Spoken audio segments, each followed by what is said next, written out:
Pulis kabag-ong na-assign sa Carbon Police Station kinsa gipasangin lang nangayo sa iyang gisita nga motorista gipaubos na og investigasyon. Sugin limi, Chinky Barrio. Dismayado si Police Chief Inspector Noel Lumente, hepe sa Carbon Police Station human masayod nga nanghingi ang usa sa mga sakop nitong adlong Biyernes atul sa gipigayong checkpoint. Nasuta nga nitong Biyernes sa buntag mo'y unang adlaw sa pag-report ni PO1 Brian Bulongon sa Carbon Police Station isip beat patrol. Apan pagkahapon ni ana, nakasugat na dayon kini problema. Report lang siya 27 September last Friday, then in the afternoon, in the evening, na controversial dayon after his report. Nilawat ka sa 100 na akong uyab saksi siya, akong 100 gibutang na ko sa iyo box imong gipunit. Ato ang pulis man gyud ta. Dapat kuan patas gyud ta. Kuan man ta ikaw mismo nga wala na ako sa buton ba na diaro na 100 dia gikumot ako na akong uyab. Gipasangin lang si PO1 Bulongon sa manag-uyab nga silang Joseph Amarado og Shiny Officiar nga suway silang gipangayuan ini gusa ka libo ka pesos atol sa checkpoint tungod sa violation ini nga way side mirror ang iyang motor. Apan tungod kay way sensiyo, gikuha matud pa sa pulis ang usa ka gatos ka pesos sud sa U-box sa complainant. Tungod sa hitabo gipa-explicar ni Lumente si Bulongon apan ninigar si Bulongon sa mga akusasyon.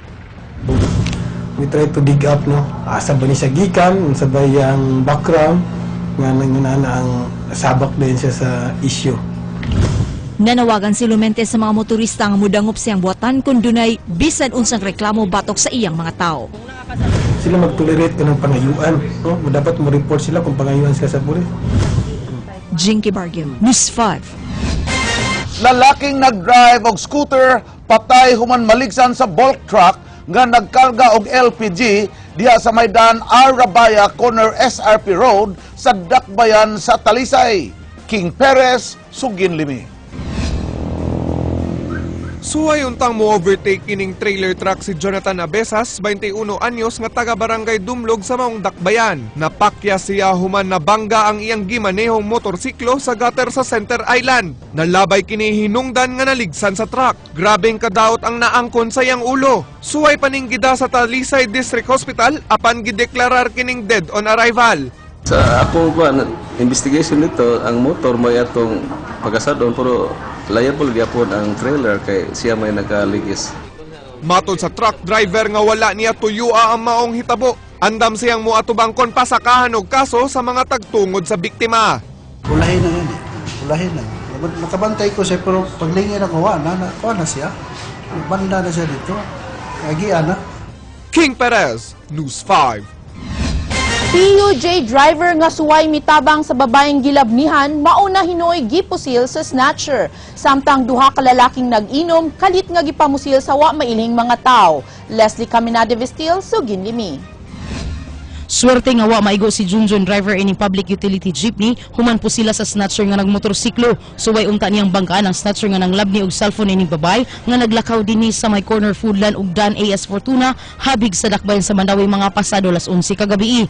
Hingpit nga nakuha gikan sa biktima ang mahalon ni ining cellphone. Dagan siya dito pag dagan niya diri gisunod pag ginako. Pag kuan lingi mo ko niya diri sa pusil.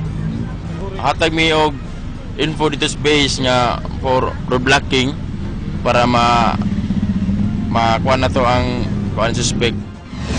Nag-inom dinhi sa merkado sa Sitio sa Barangay Mactan sa Dakbayan sa Lapu-Lapu ang managhigalang Benji Carillas ug Gilbert Casalles. Dihang kalit lang silang gipamusil mga pasado alas 10 kagabi sa tulo ka wa mahiling mga tao. Kritikal ang kahimtang ni Casalles kinsa nakaangkon og daghang samad pinusilan sa iyang lawas. Sa gipahigayong hot pursuit operation sa kapulisan, ilang nasikop ang usa sa mga gitudlong suspect nga nailang si Berhel Godines. Mihima ka kini sa pasangil apan nakuha siyang posisyon kining 38 nga armas nga adunay mga bala. Ang biktima mo ni-identify niya, ma'am, which is wala pa ni sila nagkaila kay amo sila gisiparit. Wala ko kaila na pero ambot ka kay agluman mo ka sa pero sa mga dispatcher mo na da. Ano na mo kay armas? Sir depends na ba kay sa amo agud daghan ba mga kawatan akit ba sa sak. Leslie Caminade Vestil, News 5. 57 anyos nga lalaking trabahante sa usa ka kumpanyang distributor og pintal gipusil patay dapit sa iyang gitrabahuan. Ray Pasaporte, Sugin Limi. Alas 7 kagabi dinhi sa ML Cabrera Street sa Barangay Kasuntingan sa Dakbayan sa Mandaue, gipusil patay si Charlie Rondina, lumad nga taga Carmen sa Cagayan de Oro City. Stay-in worker ang biktima sa gitrabahoan ining Twin Aces Industries Incorporated nga duol ra sa nahitabuan.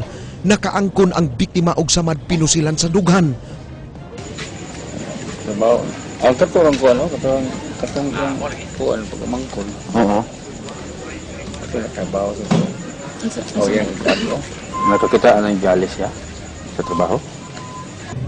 Mitugan ang pag-umangkon sa biktima nga niadtong September 27, dunay nanawag sa telepono sa gitrabahoan siyang uyuan. Kinsa ni bahad nga dili kini pagkumpiyansaon. Trabante ko ningon ko nga trabante sa nakaraan dire niya. Kulban ko sabi, kulban ka galiro saan ka. Apan kagabi inigawas ang biktima sakay sa iyang bisikleta aron mopalit og sudan. Kalit nga niabot ang tuto ka mga taong sakay og motorsiklo.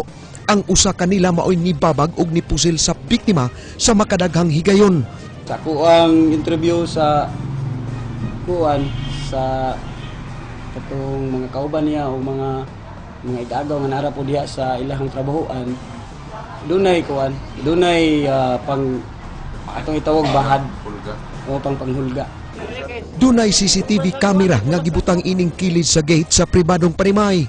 Sutaon pa sa kapulisan kung mo function pa ba kini aron makatabang sa pag-ila sa mga suspect. Duna na hinoy lead ang kapulisan sa hinungdan sa krimen. Apan ila pang palawman ang investigasyon. Repasaporte, News 5. Mga magpapatigayon, mipasalig nga dili maapektuhan ang mga industriya sa Sugbo kung dali ra ang nahitabong pag-shutdown sa United States. Nanira ang gobyerno sa Estados Unidos human wala magkasabot ang House ug ang Senate sa US Congress sa budget aron padayon nga mo-function ang gobyerno.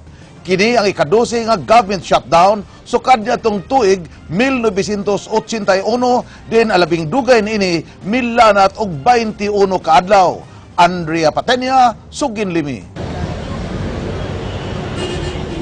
Daghan ang nakugang sa balita kabahin sa kalit nga pagsara sa gobyerno sa Estados Unidos. Si Cebu City Mayor Michael Rama miingon nga nagpasabot lang kini nga di luwas ang mga higanting nasod sama sa US sa mga suliran sama niini. Even America is not anymore an extraordinary country that you don't anymore hear the word shutting down. Apan mipasalig ang mga business leaders sa Sugbo nga di angayang mabalaka kung temporaryo lang ang nahitabong shutdown. Sa text message ni Lito Maderazo, presidente sa Cebu Chamber of Commerce and Industry nga tua karon sa Estados Unidos, maapektuhan lang og gamay ang atong stock market. Samtang nagtuusab ang kani presidente sa CCCI Prudencio Hesta nga kung mataod-taoran kini, maapektuhan ang financial aid sa US government ngadto sa Pilipinas. Maapektuhan usab ang export industry sa nasod tungod sa pagmenos sa purchasing power sa mga Amerikano. Apan di lang ang Estados Unidos maoy market sa export products sa Pinas. We have our export industry, mga exporters na to, covering so many countries. The Europe, the Arab countries, Australia, Japan, Asia, China, in fact China.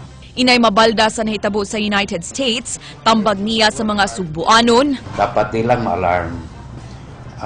We just go on with our usual business and to be more concerned what is our domestic concern rather than American concern. It's a problem of the Philippine government.